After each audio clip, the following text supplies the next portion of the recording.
राधे राधे, हरे Krishna friends. संध्या कान्हा किशोरी blog में आप सभी का स्वागत है। आशा करते हैं ईश्वर जी की कृपा से आप सभी स्वस्थ एवं मस्त होंगे।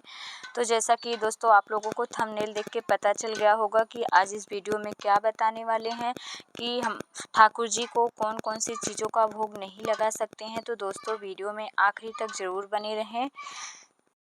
तो दोस्तों चलिए वीडियो शुरू करते हैं। तो जान लेते हैं सबसे पहले हमें ठाकुर जी को कौन सी दाल का भोग नहीं लगाना चाहिए। तो हमारे शास्त्रों में उल्लेख है, हमें ठाकुर जी को मसूर की दाल का भोग नहीं लगाना चाहिए। दोस्तों हमें हमेशा ध्यान रखना चाहिए कि हम कभी भी ठाकुर जी को भूल कर मसूर की दाल का भोग ना लगाएं। आप किसी भी तरह का दाल की भोग लगाएं, बट मसूर की दाल का भोग ना लगाएं दोस्तों। तो आइए जानते हैं दोस्तों मसूर की दाल का भोग क्यों नहीं लगाते हैं हम अपने ठाकुर जी को। ऐसा माना जाता है मसूर की दाल का भोग इसलिए नहीं लगाया जाता क्योंकि जो मसूर की दाल है राक्षस के रक्त से उत्पन्न हुआ है दोस्तों, इसलिए हम मसूर की दाल का भोग नहीं लगाते हैं लड्डू गोपाल यानी हमारे ठाकुर जी को। तो आइए जानते हैं दोस्तों हमें सब्जी में कौन सा भोग अपने ठाकुर जी को नहीं लगाना चाहिए, कौन सी सब्जी का भोग अपने ठाकुर जी को नहीं लगाना चाहिए। तो दोस्तों सबसे पहले बता दूं, बैगन का भोग हमें ठाकुर जी को कभी नहीं लगाना चाहिए। बैगन का भोग हमें किसी भी देवी देवता को नहीं लगाना चाहिए।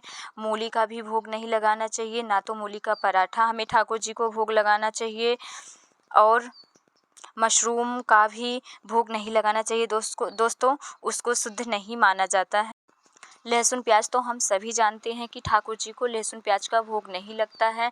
हींग का भी भोग नहीं लगता है, जैसा कि कई जगहों पर लगता है, बट हींग का भी भोग नहीं लगता है। आप जिस संप्रदाय को मानते हैं उसी संप्रदाय के हिसाब से आप समझिएगा दोस्तों।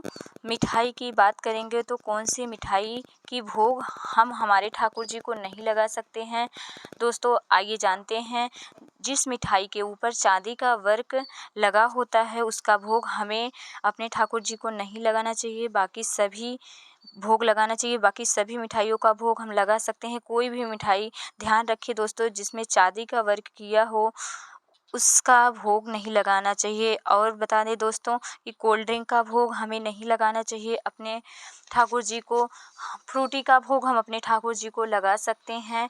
कुछ लोग नमकीन बिस्कुट का भोग लगाते हैं, तो दोस्तों हमें नमकीन बिस्कुट का भी ज़्यादातर भोग नहीं लगाना चाहिए। उसके पीछे पॉलीथीन पर लिखा रहता है, जो भी जिस चीज़ से नमकीन या बिस्कुट बनाया रहता है सब कुछ पीछे लिखा रहता है। तो आप उसका भोग लगाने से पहले ज़रूर पढ़ें दोस्तों, तब भोग लगाएं। ठाकुर जी को ज़्यादातर ना लगाएं तो ही अच्छा है।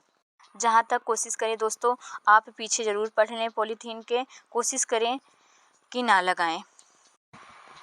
आप अपने ठाकुर जी को खीर का भोग लगा सकते हैं, हलवा का भोग लगा सकते हैं, दही का भोग लगा सकते हैं, कढ़ी चावल का भोग लगा सकते हैं। दोस्तों ये हमारे ठाकुर जी का प्रिय भोग है। चावल दूध का भी भोग आप लगा सकते हैं। चाय कॉफ़ी ना पिलाएं ठाकुर जी को, बहुत से लोग पिलाते हैं, सबका अपना अपना भाव है दोस्तों, बट हम किसी को कुछ नहीं कह सकते हैं। बट हमें कुछ शास्त्रों के नियम का भी पालन करना चाहिए और हमें ठाकुर जी को बाहर की आइसक्रीम का भी भोग नहीं लगाना चाहिए। घर की आइसक्रीम अगर बनी हो तो आप घर की आइसक्रीम का भोग लगा सकते हैं ठाकुर जी को, बट बाहर की आइसक्रीम का भोग नहीं लगा सकते हैं। हमें नहीं पता होता है क्या मिला होता है, कैसे बना होता है।